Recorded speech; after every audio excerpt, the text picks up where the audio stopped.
Good afternoon. Good morning, everyone and colleagues. First of all, I'd like to congratulate and thank the organizing committee of eCancer Philippines for inviting me to talk on a very important topic that we want to convey to our general practitioners as well as to our patients. No? So our session starts earlier. As we all know, that Choose Wisely Philippines identified low value and unnecessary practice that we encounter that cause inferior outcome to our patients. And PSMO campaign that aims to facilitate discussion among our cancer treating physicians, oncologists, non-oncologists, surgeons, and our patients and policymakers. So my talk is geared towards this, as we want the society made 10 campaign statements with the effort to reduce the use of these low-value practices in our community with an overall goal of having a highest quality cancer care for our patients. And one of these campaign statement, is to not decide treatment of potentially curable cancers without inputs from a multidisciplinary oncology team. And I so rephrase it as well, that we do not decide treatment of cancers without inputs from inputs from our MDT oncology team. I have nothing to disclose. Okay, this is the lecture outline. Now, in the Philippines, cancer is the second leading cause of cancer death. And worldwide, in 2020, 10 million deaths is attributed to cancer, and 70% of this in low and middle income countries like ours.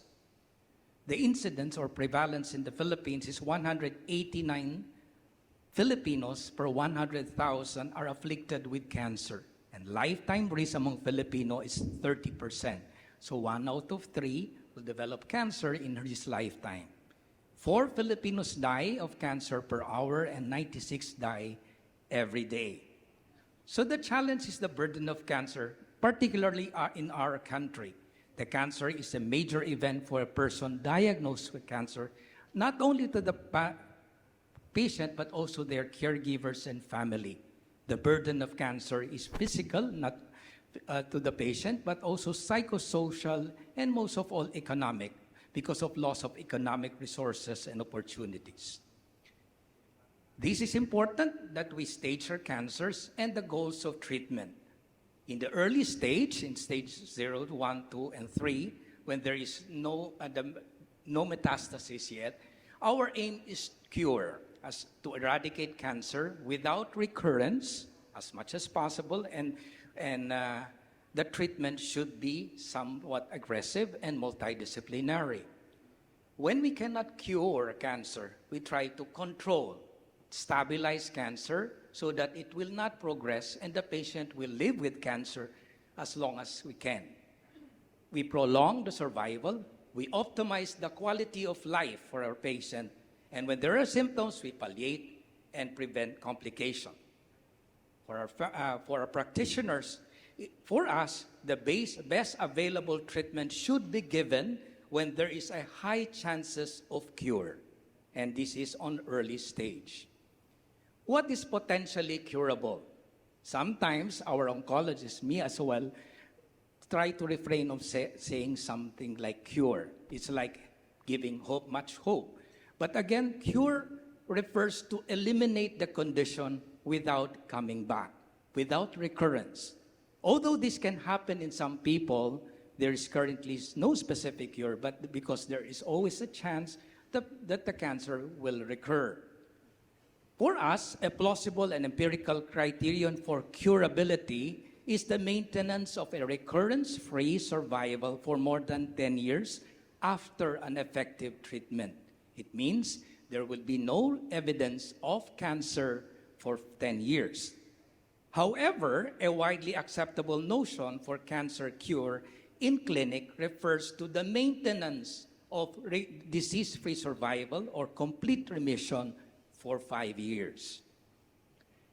These are the things that common cancer that is potentially curable, mostly on early stage disease, where the 5-year survival reaches around 99 to even 100%.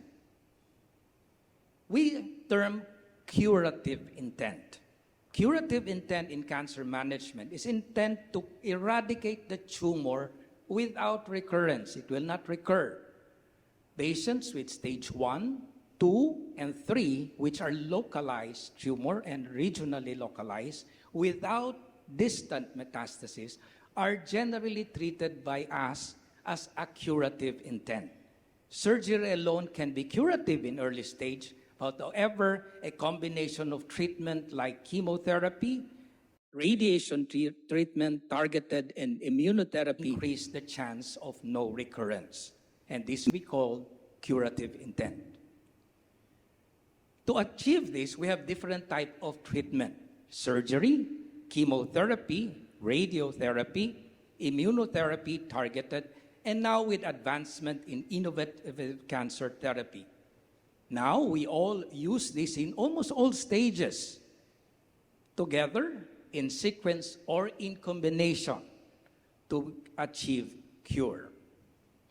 The factors in choosing treatment modalities for our patients here and our policymakers is that we look at the type of cancer, histologic and molecular basis, whether it is aggressive or not, then indolent, and look at the stage of the cancer, extent of the disease, whether the treatment available is effective and toxic, or where the benefit outweighs the risk.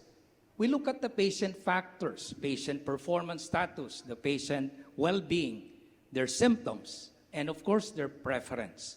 But nowadays, we also look at tumor-related factors. We look at cancer gene profiling. Some factors that are also important is patient factors, their comorbidities, socioeconomic factors, the age at the time of the decision, the patient having a partner and children, their inability to work due to side effects, and wishes and beliefs. These should be taken into consideration as well. Dramatic progress and tremendous success have been made in current cancer treatment due to the past decades. This is early detection and screening, and most of all, the innovation of theory and technology, current advancement in various therapies like immunotherapy. As you have heard in radiation treatment, we look at now long course and short course or hypofractionated treatment. In chemotherapy, we look at single agent combination. We give it before surgery, after surgery, together with radiation, or in sequence. Now in surgery, we also have what we call metastasectomy. We do surgery even on stage 4 disease for oligometastatic disease, which means one metastasis, with an intent to cure, resulting in improvement in patient survival. So, you look at it, the cancer survivorship in recent years have developed an increase in survival because of innovations of treatment, because of lots of clinical trials, clinical practice guidelines. With these innovations, the challenge of cancer management is very more complicated. The management of cancer is becoming a worldwide challenge. Rapidly changing evidence of cancer treatment, cancer approval, new drug approval, scientific updates. And our challenge is to how to adhere to clinical practice guidelines with a rapidly changing evidence of treatment, to stick with the clinical practice guideline. And this is where multidisciplinary team approach in healthcare is important, in which medical and allied health professionals consider all relevant treatment options to develop an individual treatment plan for each patient. This team approach will emphasize on patient-centered care, attempt to improve the patient journey, effective communication to the patient, collaboration of specialists, and streamlining of diagnostics and therapeutics. In other words, make it easier for the patient. The patient will understand the treatment, taking all consideration, including the patient's wishes and beliefs. The core function, when we say multidisciplinary or specialty, is to bring together a group of healthcare professionals from different fields, medical oncologists, radiation, surgeons, and other allied personnels, in order to determine patient diagnostic and treatment plan. This, we say, fighting cancer is a team effort. Recently, in the Clinical Journal of Oncology, ESMO statement, Quality of Cancer Care, releases several goals to have quality cancer care. And here we have multidisciplinary cancer care. An optimal of cancer care should be provided by a team that includes, where appropriate, depending on what type of cancer, whether there is, these are the core group, the medical oncologists, surgical or oncologists or the surgeons, radiation oncologists, and palliative care, as well as oncology nurses and social workers. Patients should have also the access to counseling for their psychosocial, nutritional, and other needs. Elements of MDT are the following. We need to have a leader in the MDT and resources as well as an effective communication. Leadership, it is critical to facilitate open discussion. So this is a team effort. And there should be a leader of the team, including any disagreements, allowing the consideration of all opinions. Here you have surgeons, medical oncologists, radiation. This may be in person or it may be now remote or through virtual means. It is important in the discussion of the process and keep track of the meeting. The leader of the discussion is respected and should be by all members of the MDT. They say a team is not persons who work together, but those who work with respect and respect each other. The communication is key to the MDT management. Communication within the MDT, the specialist, and the patient should be a critical importance in the delivery of successful multidisciplinary care. And of course, we need the resources to ensure that there is effective information and sharing of communication. This includes the IT support, projection of radiation and pathology result, and ideally a dedicated data management system. So a good clinical decision is a patient-physician shared decision. And MDT is a treatment planning approach in which a number of doctors who are experts in different specialties review and discuss the condition and treatment option of the patient. And this is the diagram where we have the core team, the oncologists, the pathologists, the surgeons, and other radiotherapists, as well as the non-core, the geneticists, medical student, the nuclear medicine, palliative care, psychosocial, and interventional radiologists.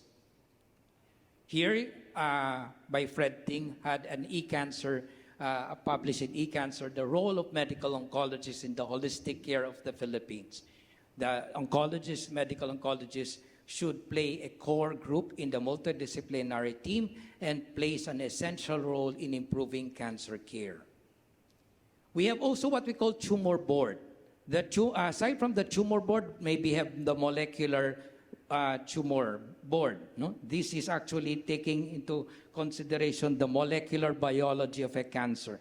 This is usually in other countries, they have this to predict sensitivity and resistance to drug, as well as clinical factors and targetable genetic alterations that may influence patient outcome. This is how we do the establishment of multidisciplinary team. It starts with a dedicated physician who have the drive to do MDT development, recruiting members, and eventually doing a regular meeting with the team. What is the benefit? We improve ability to reach decision and quality teamwork. And the most important is the adherence to clinical guidelines. This is the one important factors that influence survival of the patient. they'll help define the best therapeutic strategy for the patient based on high-quality evidence, because we have different specialties on board, preventing over and under treatment of patient, thus reducing mortality and improving patient outcome. This is also beneficial in the management of rare tumors where we do not have clinical practice guidelines. What are the evidence for MDT patient survival? There have been multiple studies that adherence to the MDT recommendation, like tumors in the lung, head and neck, breast, and hepatocellular carcinoma, results to an improved overall survival. This is one of the study. Look at the adherence to rates of MDT recommendation and evaluate the impact to the adherence and non-adherence. This is the upper gastrointestinal tumors from 2017 to 2018. And the results that oncological and surgical outcomes were compared in both groups. They look at the total patients and those patients that had adhered to the guidelines that are given by the MDT and non-adherent. And they look at the reasons for non-adherence. Mostly this is because of patient factors and patient wishes, as well as treatment-related complication. And look at here is the overall survival of those who adhere with MDT and non-adherent. The whole cohort is the whole patients, and the matched cohort are those matched by stages. And there is an increase in 11% survival rate on patients who adhere to MDT or had multidisciplinary team approach. This is also those who recommended adjuvant treatment, who adhere to the adjuvant treatment of MDT, had higher survival.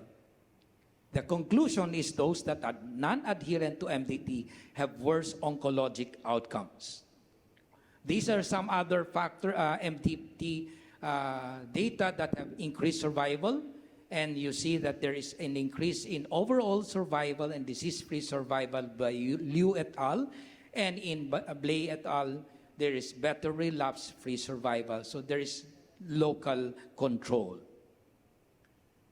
These are other studies that prove that MDT increased survival of patients with lung cancer. In Filipinos, we have the MDT survival of Filipinos with colorectal cancer. This is again with Fred Ting paper et al. In the Philippine Health Insurance Z package. The colorectal benefit program in New PPH has a pilot study where Filipinos stage 1 to 3 colorectal cancer and cancer with Z package, and these are in practice with MDT approach to optimize treatment outcome.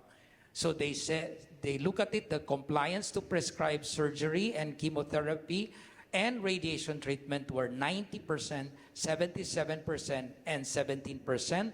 And there is a positive rate of survival, 2-year survival of 74%, and 3-year survival of 70%.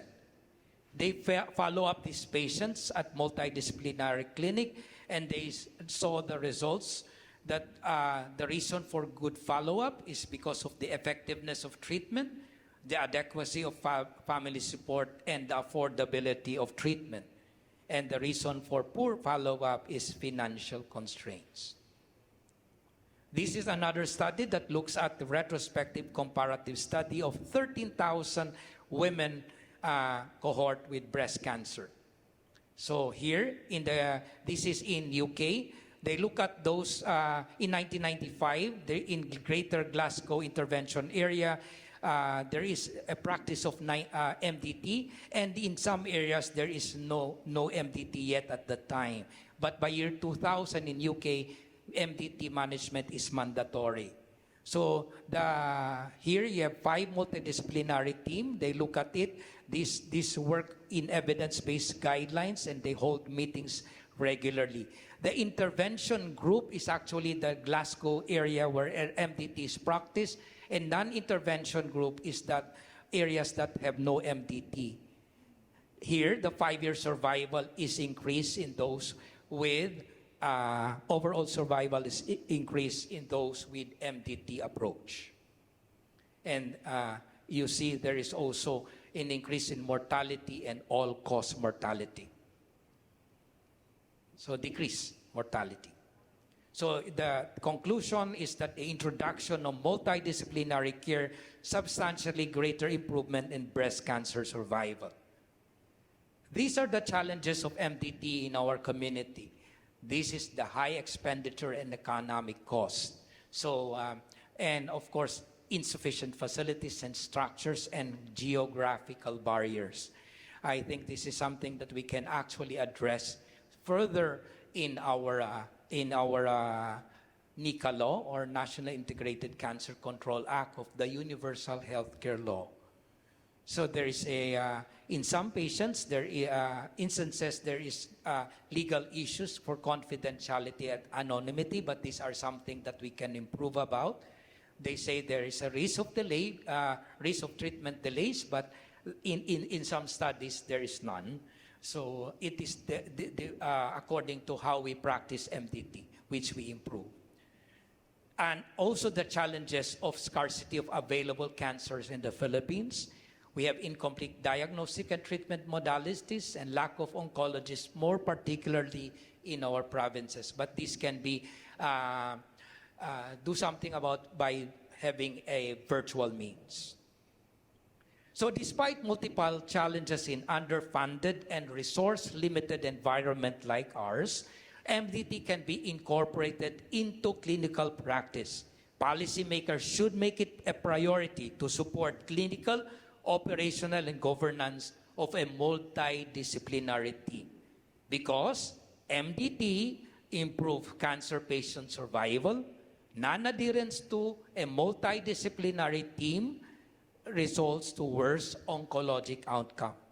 So therefore, we do not decide treatment for a potentially curable cancer without input from a multidisciplinary oncology team.